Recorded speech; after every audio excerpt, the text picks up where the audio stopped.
Good evening, CLC. I'm Naomi Feda. I hope you have been enjoying your summer so far in the warm weather, and happy 4th of July this week.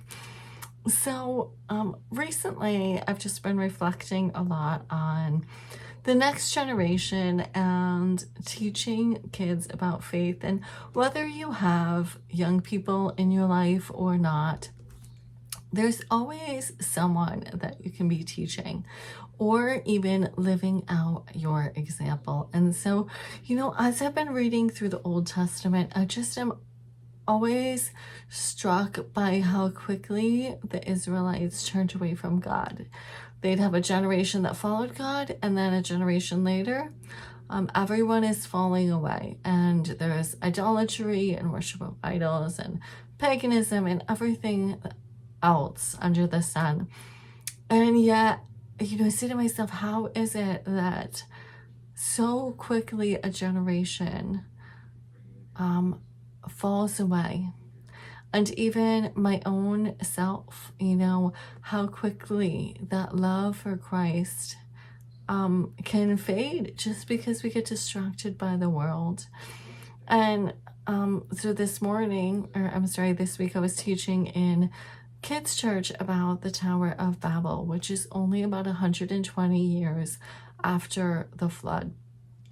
And you think, God destroyed the whole world in this flood in Genesis, in the beginning of Genesis, and yet within 120 years, people were evil. There was evil filling the earth, and God confused their languages at the Tower of Babel. And so the verse that I am reminded of is in Deuteronomy chapter 6. And this is the verse that just reminds us, in what way should we be teaching our kids, the young people in our life, the people in our lives, and how can that faith pass on?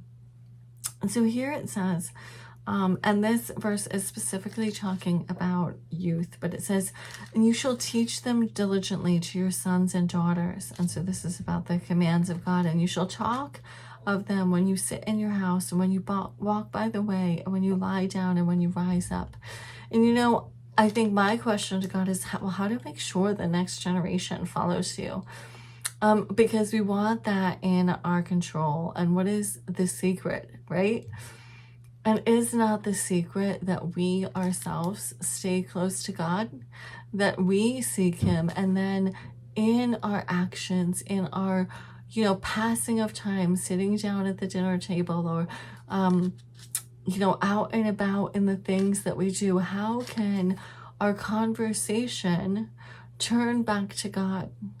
Turn back to, how does our faith in Christ, our walk with Him, how is that reflected throughout the everyday moments of our lives?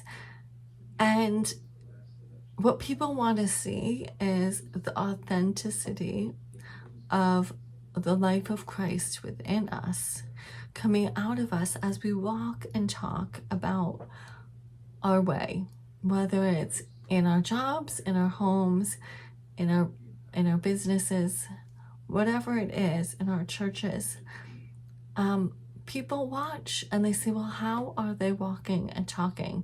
And are they authentic, the same authenticity, the same love for Christ, the same character in all of these situations? Is it a real thing?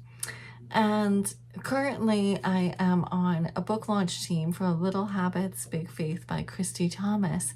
It's also really got me thinking about this, because she points out that, it's not about having all the answers. It's not about having all the theology right, but it's about the little steps, the little habits that maybe we build into our family, we build into ourselves, that grow our faith. And even 30 seconds a day, and adding 30 seconds to that every year, and how that builds on, and how we can teach ourselves, how we can teach our kids, grandkids, whoever is in our lives, you have the ability to influence the next generation. And so I just pray that God will use you in a mighty way, because you have the power of the Spirit of God living on the inside of you. And He wants to reach the next generation, and you can be a part of that. So God bless you, and I hope you have a wonderful week. Be sure to check us out in person at 20 West Main Street in Catskill, meeting at 10:30 on Sunday mornings. We'd love to see you there.